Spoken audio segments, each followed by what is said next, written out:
Members of the public got another day to pay their respects to former Prime Minister Basdeo Panday today. In South Trinidad, many could be seen making their way to the Southern Academy for the Performing Arts, SAPA, to sign the condolence book and catch a glimpse of the Silver Fox, as he was affectionately called, as he lay in honor. Among those paying respects was former government minister and member of the United National Congress, UNC, Dr. Surajratan Rambachan. Dr. Rambachan described Mr. Panday as a true servant leader. Mr. Panday, as a servant leader, sacrificed his best skills, his best abilities, and even his personal resources for the benefit of the people he served. Mr. Panday understood very well the meaning of service.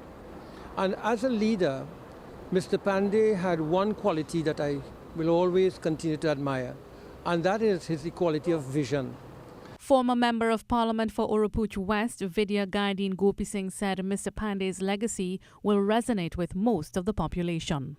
He was a man that called for unity, and I think that is something still today all of us must come together as one and at least follow in his footsteps.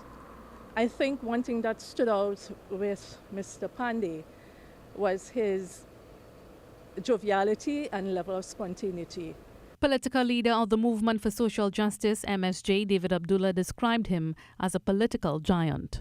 We've had a long history, both in unity and in struggle, and on opposing sides and on the same side at various points in time. But I was very happy to have been invited and honored to be at his 90th birthday party celebration, and we shared a few minutes together after that celebration and chatted and laughed and so on, and the camaraderie with him was tremendous.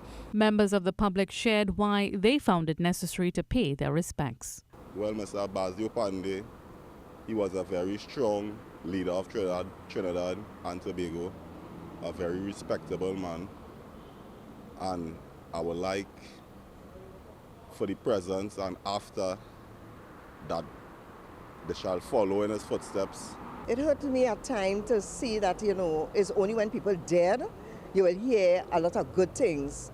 I believe we should change that type of scenario. We should, let people know as they are getting down in age, the achievement they make. Let our country and our young people know of the achievement. I've been in the Coast Guard from 1962 to 2003, right? I helped build the Coast Guard and Defense Force. Praise the Lord. I've known this man. When this man came in as Prime Minister, what the first thing what he did? I was there in a meeting with all the heads of department, and what did he say? He said, you Defense Force, you Chief of Defense Staff, that is your job, not my job. My job is to run the government. I'm not interfering with your job. Same thing with the Commissioner of Police. Same thing with all the Commissioner of Prisons and Coast Guard and everybody. Run your service. Today we come here as a class not to mourn, but more importantly celebrate the political and cultural impact Mr. Basdeo Panday had on the nation. It truly is a loss, but we celebrate his contributions to the country. Monday was also the final day for members of the public to sign the condolence books throughout Trinidad and Tobago. The state funeral for the country's fifth Prime Minister takes place on Tuesday. The service takes place at the Southern Academy for the Performing Arts, SAPA, in San Fernando from 9 a.m. Following the funeral service, members of the public are invited to join the funeral procession to the Shore of Peace cremation site. Mahalia Joseph Wharton, TTT News.